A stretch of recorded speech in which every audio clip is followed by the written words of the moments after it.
Olá, amigos do canal, estamos de volta aqui mais uma vez para julgar mais uma temporada de um clube em 2025.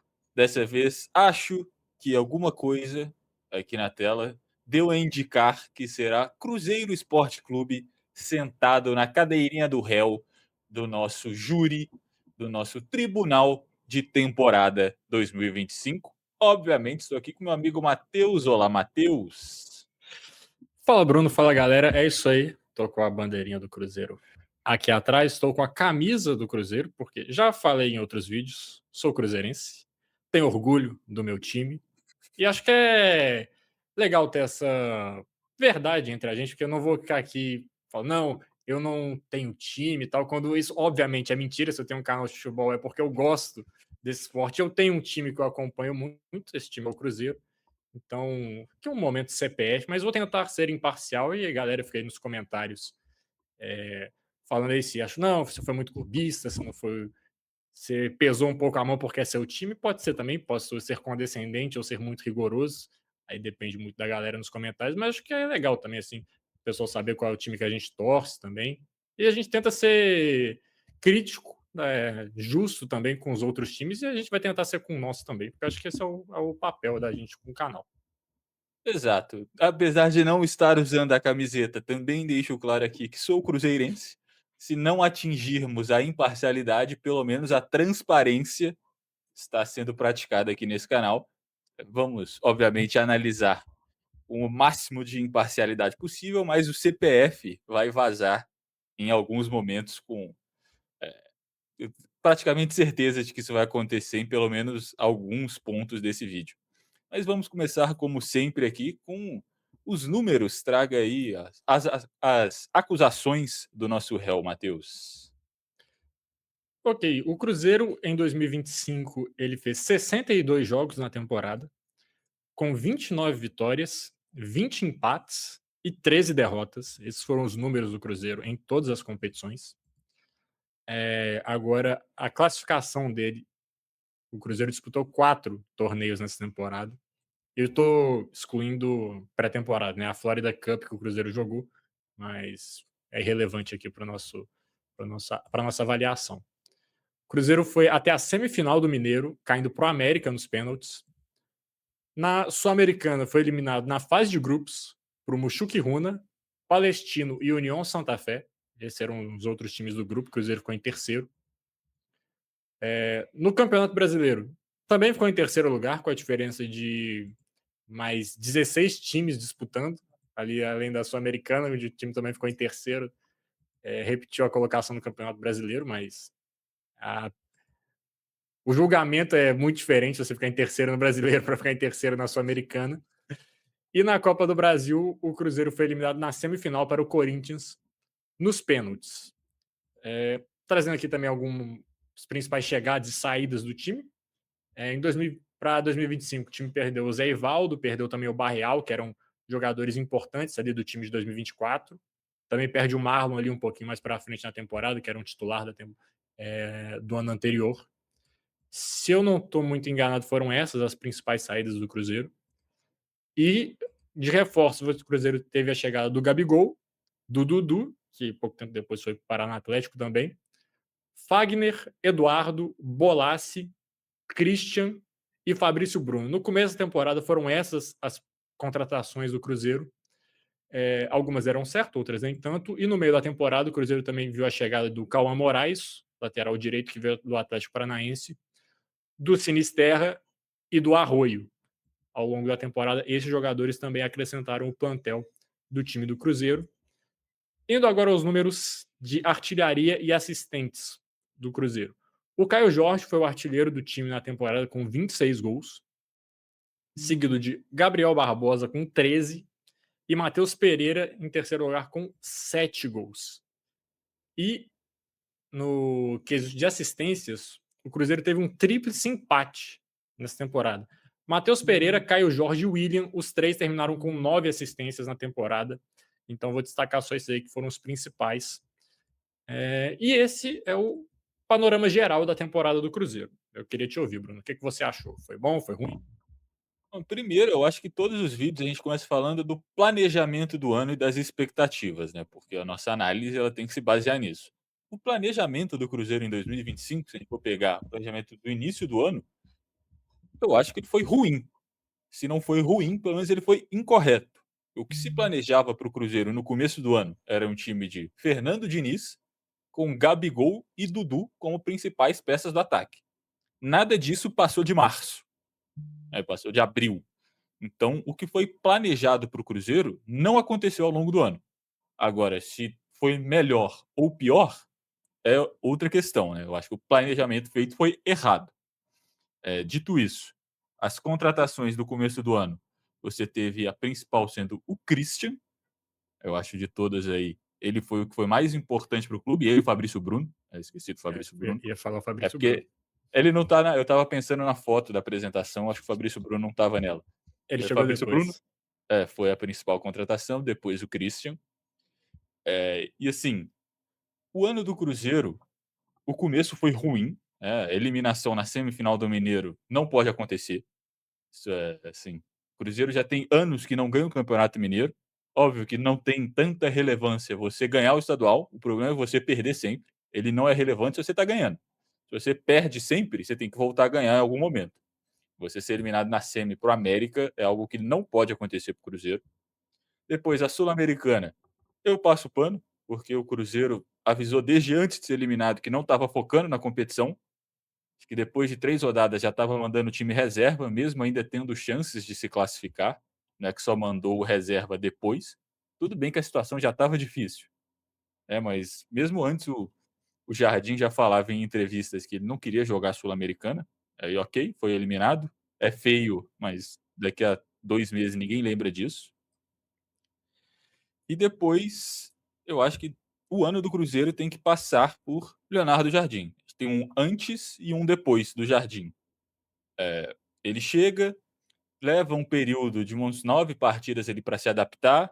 A princípio, o time era parecido com o do Diniz na formação, não tava grandes coisas, até que tem o ponto de virada, que é o jogo contra o São Paulo, que é um empate, mas que claramente deu para ver que o Cruzeiro girou uma chave ali. Ele muda a escalação, Caio Jorge, que no começo do ano estava machucado, volta a ser titular, faz o gol do empate. Você tem o Christian ali na direita.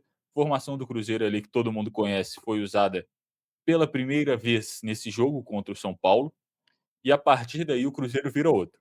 A partida seguinte é um 3-0 contra o Bahia no Mineirão, que é uma das melhores atuações do Cruzeiro no ano. E aí o Cruzeiro começa a ganhar força, começa a se colocar numa disputa pelo título do Brasileirão e numa disputa pelo título da Copa do Brasil, que no final nenhum dos dois vieram. Então, em geral, que a gente ainda vai dissecar um pouco mais. O ano do Cruzeiro, eu acho que ele foi positivo, foi melhor do que o planejado, mas isso não exime o erro de planejamento que foi feito. Porque talvez se ele tivesse sido planejado para ser da forma que foi desde o começo, os resultados teriam sido melhores do que você trocar as rodas enquanto o carro estava andando. O planejamento do Cruzeiro para 2025 ele começa errado no final de 24, né? Que tem que ser lembrado de que o Cruzeiro tinha a ideia de demitir o Fernando Diniz ao final da temporada, só que como é que foi a história? Isso foi vazado na imprensa e o Diniz ele foi numa coletiva e saiu esbravejando, falando que ninguém do Cruzeiro tinha comunicado com ele, que ele não acreditava que isso ia acontecer e que ele acreditava que o trabalho dele ia seguir. E eu vou falar aqui: o Diniz, treinando o Cruzeiro aí, CPF total. Ele talvez tenha me feito perder uns 20 anos da minha vida, sendo que ele me estressou. Mas, se o Cruzeiro não comunicou ele de que haveria um desligamento do trabalho e vazou na imprensa de que ele seria demitido, ele estava correto em fazer aquela reclamação na coletiva. Porque um clube não é profissional se ele faz isso com um comandado dele. Ele precisaria primeiro avisar e depois soltar na imprensa, tipo uma relação de respeito com o seu funcionário. O Diniz ele trucou, o Cruzeiro recuou e ele foi mantido para a temporada de 2025. Para com 3 jogos ele ser mandado embora do Campeonato Mineiro. E ali o Cruzeiro ele deu uma largada no estadual, deixou um interino até fechar com o Leonardo Jardim, que só assume, se não me engano, na última rodada da fase de grupos do estadual. E acaba sendo eliminado na semi para o América, que eu nem coloco tanto ali na culpa do Leonardo Jardim, porque é um momento que ele estava conhecendo os jogadores ainda, mas concordo com o Bruno de que o Cruzeiro não pode ser eliminado na semifinal do Campeonato Mineiro, tendo em vista que Cruzeiro e Atlético são os principais times do estado, e a gente tem uma América ali que nesse momento está na segunda divisão, esse ano até lutou para não cair para a terceira. O Cruzeiro ele teria que ter feito a final contra o Atlético do Campeonato Estadual. A Sul-Americana eu não passo tanto pano assim, porque foi bem vergonhoso, tá? O Cruzeiro ele já deixou claro que ele ia abrir mão. Lógico, depois que você perde os 3 primeiros jogos, tem que ganhar todos para se classificar. Vamos ver o que dá. A gente coloca aí galera para rodar o elenco, vamos focar no Campeonato Brasileiro mesmo.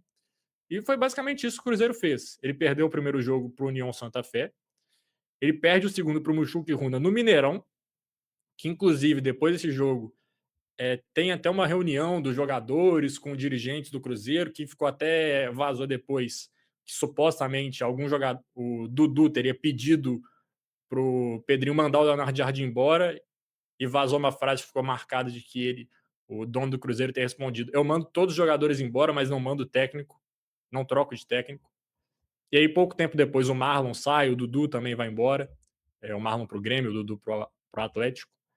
E o Jardine faz as mexidas que o Bruno destacou. Ele coloca o Christian, coloca o Wanderson, tira Dudu e Gabigol, cai o Jorge na frente.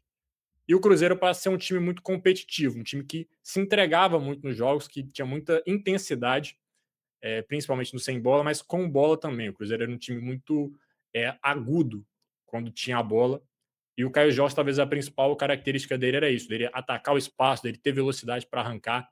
Ele fez um campeonato brasileiro muito bom e principalmente depois dessas mudanças, ele e o Matheus Pereira foram muito potencializados com esse novo esquema do Leonardo Jardim. Mas, olhando agora num panorama geral, eu acho que a temporada do Cruzeiro pode ser considerada como positiva, porque o Cruzeiro volta a Libertadores, coisa que desde 2019 não jogava, mas ele me passou a impressão de que quando era para dar um próximo passo, de, por exemplo, disputar o título brasileiro de verdade mesmo, encostar ali na briga, o Cruzeiro foi um time que ele não conseguiu corresponder às expectativas. Está exemplos aqui de jogos. Cruzeiro e Ceará no Mineirão. Era um jogo para o Cruzeiro ganhar, continuar ali na cola de Palmeiras, de Flamengo. O Cruzeiro foi e perdeu.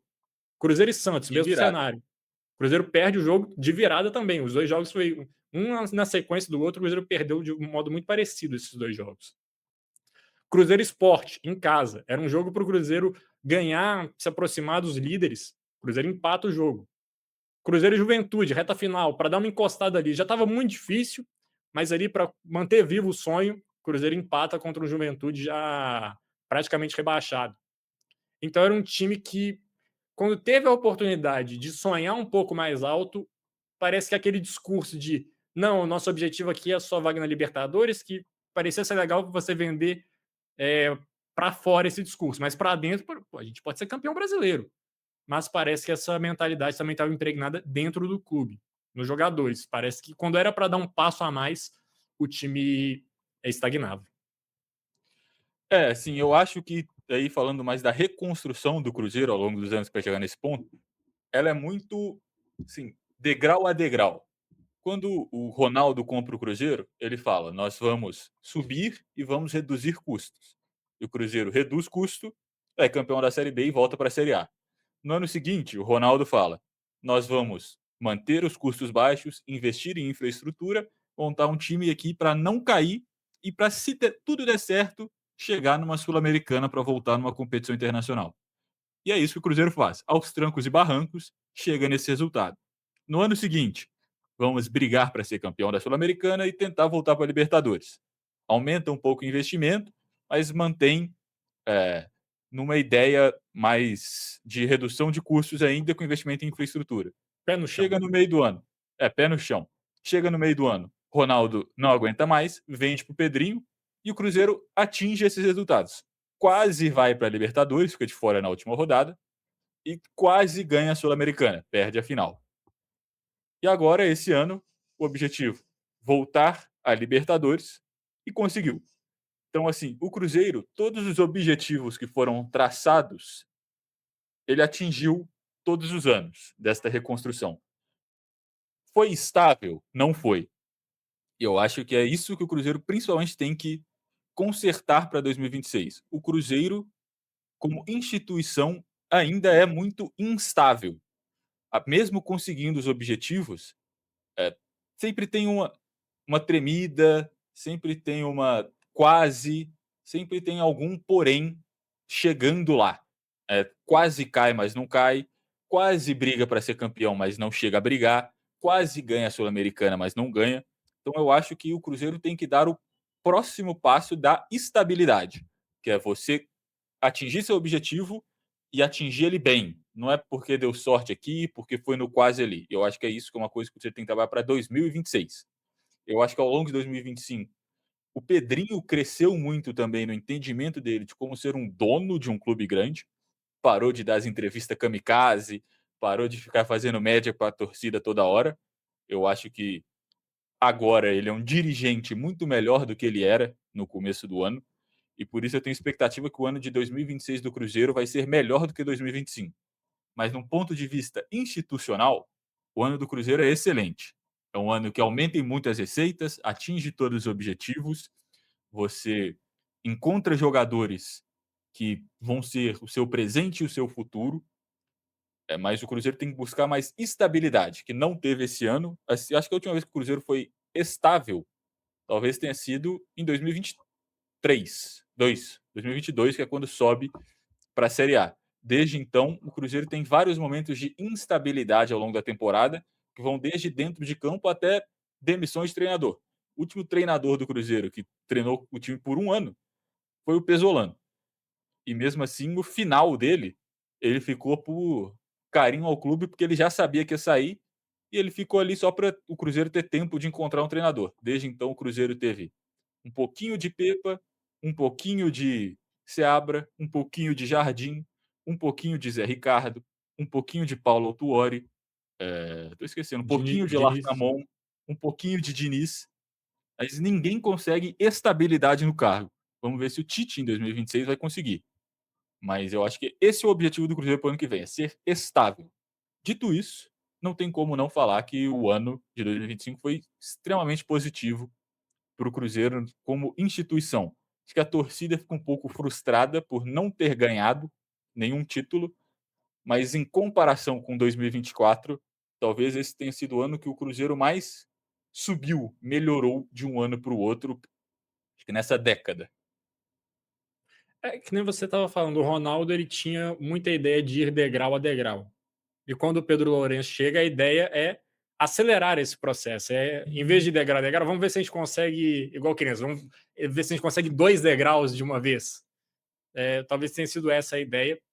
E concordo com você de que se a gente pega o Pedrinho, quando ele chega no Cruzeiro, para agora, no final de 2025, é muito diferente. Inclusive também com a saída do Alexandre Matos, que acho que foi importante para o Cruzeiro como instituição, o Matos sair. E o que eu acho que ele fez também, não sei nem se foi uma grande revolução, se foi uma grande mudança. A minha impressão é, o Jardim chegou lá, ele teve confiança muito grande no trabalho, ele falou: toma aqui a chave do futebol, é seu. Você faz o que você quiser aqui. E tanto é que o Dudu chegou a peso de ouro para ser uma grande contratação, um dos principais homens do time. Brigou com o treinador, ele foi embora, o treinador ficou. E é raro a gente ver isso no futebol brasileiro.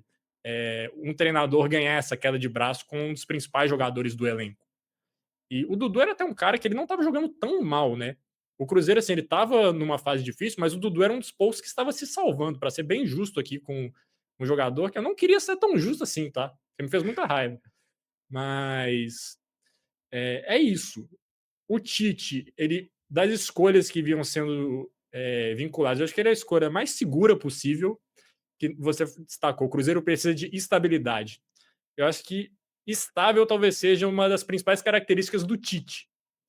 Que assim, ele pode não ser um treinador que faz um futebol tão espetacular, apesar de já ter apresentado trabalhos que os times dele jogavam um grande futebol. Os primeiros 2 anos dele na seleção brasileira, o Brasil jogou muita bola. O Corinthians dele de 15 também jogou um futebol muito bom. Mas ele é aquele treinador também muito regular. Vai ter uma defesa muito forte, vai ganhar os seus jogos, vai ter um grande aproveitamento. O Flamengo dele, que foi taxado como um trabalho ruim, ele teve mais de 60% de aproveitamento. Então, assim, o ruim do Tite é ter mais de 60% de aproveitamento. Então, assim, isso é loucura. Acredito que ele vai dar essa tranquilidade ali no cargo de treinador, pelo menos, e a ver o que o Cruzeiro vai fazer. Tem sido vinculados aí grandes nomes de grandes contratações, valores até muito altos que o Cruzeiro poderia gastar, mas isso tudo é especulação. Isso é algo que também para o torcedor do Cruzeiro ficar atento. Isso vai acontecer. Cruzeiro, por estar com um dono aí que tem dinheiro, que promete grandes contratações, vai ter muita especulação envolvendo o nome do time, tá? Pode até nem ser verdade. Que a gente sabe que acontece, de empresário soltar o nome do jogador em um clube para ver se ele volta a ser valorizado no mercado para vender até para um clube diferente. Mas isso acontece. E o Cruzeiro, que todo mundo sabe que tem dinheiro, que está prometendo investimentos, isso deve acontecer. Então é bom ter calma, ver, assim, checar muito bem as fontes que estão vinculando informações, jogadores que estão chegando, que podem até sair também. Então, para o torcedor do Cruzeiro ficar atento, e a expectativa do Cruzeiro para 2026 é voltar a ganhar um grande título. Você falou, voltou a Libertadores, primeiro passo ali, se manteve na Série A, o outro. Disputou ali uma competição internacional na Sul-Americana, ficou na parte de cima da tabela. Agora voltou a Libertadores. O próximo passo qual é? Ganhar um grande título. É o que falta para o Cruzeiro confirmar assim a sua volta de fato ao grande cenário do futebol brasileiro. Acho que essa temporada já até foi um anúncio que o Cruzeiro estava de volta, assim, gigante, como sempre foi. Terceiro lugar do Campeonato Brasileiro, semifinal de Copa do Brasil. E talvez o final da temporada fique um gosto amargo por como terminou. O Cruzeiro tinha uma expectativa muito grande de conquistar a Copa do Brasil, uma competição que o clube tradicionalmente sempre vai muito bem. Infelizmente terminou dando tudo errado. Mas o Cruzeiro acho que fez uma temporada boa, mas com essas ressalvas. Copa do Brasil ficou ali com esse gosto amargo. Sul-Americana foi uma vergonha. Campeonato Mineiro abaixo. Mas o Campeonato Brasileiro do Cruzeiro foi realmente muito bom. Eu não me lembro a última vez que o Cruzeiro terminou entre os 3 primeiros do Campeonato Brasileiro. Se não me engano, foi 2014, quando o time foi campeão. Eu acho que é igual a gente falou, no geral o ano foi muito positivo, o Cruzeiro jogou muito mais partidas bem do que jogou mal. Empatou um pouco demais, eu acho que no final isso pesou. Óbvio que empatar é melhor do que perder, mas no geral, se você for olhar matematicamente, é melhor você ganhar um jogo e perder outro do que você empatar 2 jogos seguidos. Então eu acho que em alguns momentos talvez faltava o Cruzeiro ser um pouquinho mais ousado para tentar sair com a vitória e não com o empate. Mas, assim, isso é tentar achar algum problema no ano do Cruzeiro em Campeonato Brasileiro, que é igual você falou, eu acho que, eh, teve um pouco de incompetência e um pouco de azar. Por exemplo, o Cruzeiro poderia ter passado a Copa do Mundo de Clubes inteiro como líder. Teve o jogo contra, o Vitória afundado, fora de casa, e o Cruzeiro ganharia aquela partida se o gramado fosse minimamente capaz de receber uma partida de futebol. Porque, para quem não lembra, caiu, assim, uma chuva histórica em Salvador naquele dia e simplesmente a bola não rolava 3 centímetros. E mesmo assim, os juízes mandaram o jogo seguir e aconteceu 90 minutos de não futebol, porque não existiam condições para ser disputada uma partida ali naquele momento. E o jogo terminou 0-0. O Cruzeiro ganha aquele jogo, ficava aí um mês como líder na pausa do Mundial, com jogos a mais do que Flamengo e Palmeiras. Depois teve a chance de voltar a briga por título, igual você falou, contra o Ceará. Abre 1-0, faz o 2-0, o gol é anulado por causa de uma mão do Wanderson no começo da jogada, e aí toma a virada porque começa a jogar mal. Contra o Santos, faz um primeiro tempo excelente, abre 1-0, podia ter feito 2 ou 3, o Brasão tem uma baita partida, toma um empate, logo em seguida faz o 2-1, mas o gol é mal anulado. E aí, pouco tempo depois, toma a virada. Então, tiveram momentos que o Cruzeiro podia brigar mais sério pelo título, mas por um misto de azar e incompetência, nunca conseguiu de verdade se colocar ali empatado com o líder ou em primeiro lugar. O Cruzeiro não liderou o Campeonato Brasileiro em nenhuma rodada que estivesse empatado em número de jogos com os adversários ali do topo da tabela. Então eu acho que é, Fica um pouquinho amargo o gosto por causa disso, mas como torcedor cruzeirense aqui, falando agora, eu acho que a temporada de 2025 foi excelente. É uma temporada que o torcedor cruzeirense queria viver de novo há muito tempo. Eu queria te fazer uma pergunta, Matheus, agora CPF total, Pode fazer. acabou o papo de jornalista. Qual foi o seu jogo preferido do Cruzeiro no ano? Qual que você acha que foi o melhor jogo do time? Cara, boa pergunta. Tem alguns, tá? Tem Até que alguns. que assim, a gente manda aquele meme lá, não é meme, tipo uma lista lá para você elencar, melhor jogador, pior jogador, surpresa, decepção, e tem Melhor entre jogador, essas Matheus Pereira. o melhor jogo. Eu fiquei em dúvida entre alguns, mas que os principais era Cruzeiro e Bahia 3-0 no Mineirão, e o Cruzeiro e Flamengo 2-1, que o Cruzeiro ganha com um gol do Gabigol de rebote no pênalti ali no finalzinho.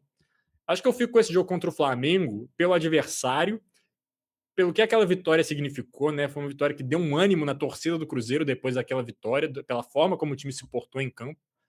Acho que essa foi uma vitória muito marcante do Cruzeiro na temporada. Tem as vitórias na Copa do Brasil contra o Atlético também, que foram muito especiais ali. Talvez eu fique. é, é, eu citei essa, fiquei na dúvida. Talvez a vitória na Arena MRV 2-0 com um golaço do Fabrício Bruno, Caio Jorge fazendo o segundo, talvez seja mais especial por ser um mata-mata e por ser um clássico também. Mas menção honrosa essa vitória contra o Flamengo também no Mineirão. Eu acho que tem vários jogos emblemáticos. O próprio empate contra o São Paulo, que é a marca da virada do ano, para mim é um jogo importantíssimo. Logo em seguida, o 3-0 contra o Bahia, que o Cruzeiro assim, quase não sai ganhando aquele primeiro tempo, que amassa o Bahia e não consegue fazer gol de jeito nenhum. Aí o Lucas Romero acerta um chute do meio de campo e ali abre a porteira. Talvez se o Eu estava no Cruzeiro Mineirão, inclusive. não tivesse feito aquele gol, não tivesse ganho aquela partida, o ano teria sido completamente diferente. O 3-0 contra o Corinthians, eu acho que é o jogo que o Cruzeiro mais foi superior a um adversário esse ano. Amassou o Corinthians completamente, podia ter feito 6 gols ali, era para ter sido 4 inclusive. Não faz sentido anular aquele gol do Sinisterra. Aí tem o 2-1 contra o Palmeiras também, que o Cruzeiro faz 2 gols em 5 minutos. O jogo contra o Flamengo, que é o jogo que o Cruzeiro foi mais competitivo no ano, então é um ano muito bom. No final das contas, sendo racional, é um ano excelente do Cruzeiro em todos os Mas, aspectos, mas esportivo, financeiro. só mais uma partida aqui que eu lembrei: Cruzeiro 2, Fluminense 0 no Maracanã, que o Cruzeiro virou líder do Campeonato Brasileiro naquela rodada, né? Mesmo tendo alguns jogos a mais que seus adversários, mas foi uma rodada que o Cruzeiro virou o líder, estava na tabela, era o Cruzeiro em primeiro. Então o jogo também foi muito emblemático nesse ano. Um veredito aqui do nosso júri, do nosso tribunal de temporada. Temporada boa do Cruzeiro. A administração começou ruim e corrigiu ao longo da temporada. Não sei se culposamente, mas melhorou. E com expectativas para um 2026 melhor, correto? Isso, correto. E só para finalizar o momento CPF, para o torcedor do Cruzeiro, por favor, parem de pegar no pé dos seus melhores jogadores, tá? O torcedor do Cruzeiro pega no pé do Matheus Pereira, que é uma beleza, assim, o cara é o melhor jogador do time, é o cara mais talentoso. O Palmeiras é doido para que ele jogue no time deles, não é por acaso, é porque ele joga muita bola. O torcedor do Cruzeiro pega no pé do William, que terminou como sendo um dos líderes de assistência do time. Eu concordo, o William me irrita às vezes também, mas ele é bom lateral, gente. Você não consegue citar 5 laterais direitos melhores que o William no futebol brasileiro hoje. Você simplesmente não consegue. Eu desafio aí o torcedor do Cruzeiro que tá vendo esse vídeo que não gosta do William, citar 5 aqui nos comentários. Não tem. Simplesmente o William é um dos melhores laterais direitos do futebol brasileiro. Não é o melhor, mas está entre os melhores. Então, fica aí, gente. Fica essa dica aí pro torcedor do Cruzeiro. Pare de pegar no pé dos seus melhores jogadores, tá? Porque eles são muito bons. E se eles saírem, aí vocês vão perceber: poxa, o Matheus Pereira era muito bom, ele saiu, que pena, né? Espero que ele fique. Mas se ele sair, vocês vão ver o tanto que ele faz diferença nesse time. Fechou o momento CPF. Pode falar. Para os imbecis que pediam Gabigol no lugar do Matheus Pereira, tá aí, ó. Tá aí, ó, o que acontece. Tá aí. É isso. Obrigado a todo mundo que assistiu até aqui. Deixe seu like se você curtiu. Se inscreve no canal, a gente está fazendo um vídeo como esse, um pouco mais imparcial, para todos os 20 clubes da Série A em ordem alfabética. Então, se você está assistindo hoje, a gente já tem Atlético, Botafogo, Bahia, Ceará, Corinthians, todos esses no canal. Se você está assistindo depois, talvez a gente já tenha falado até do seu time. Vai ser seu time, começa depois da letra C. indica esse vídeo para algum amigo cruzeirense, para algum amigo que quer ver análise de todos os clubes aí, em 2025 do futebol brasileiro na primeira divisão do Brasileirão. E é isso, né. É isso, Comenta muito aqui o que você obrigado. achou, seu veredito sobre a temporada do Cruzeiro, se você concorda com a gente, se você discorda. E é isso. É isso, deixe seu like, se inscreva no canal, muito obrigado e até o próximo vídeo. Falou!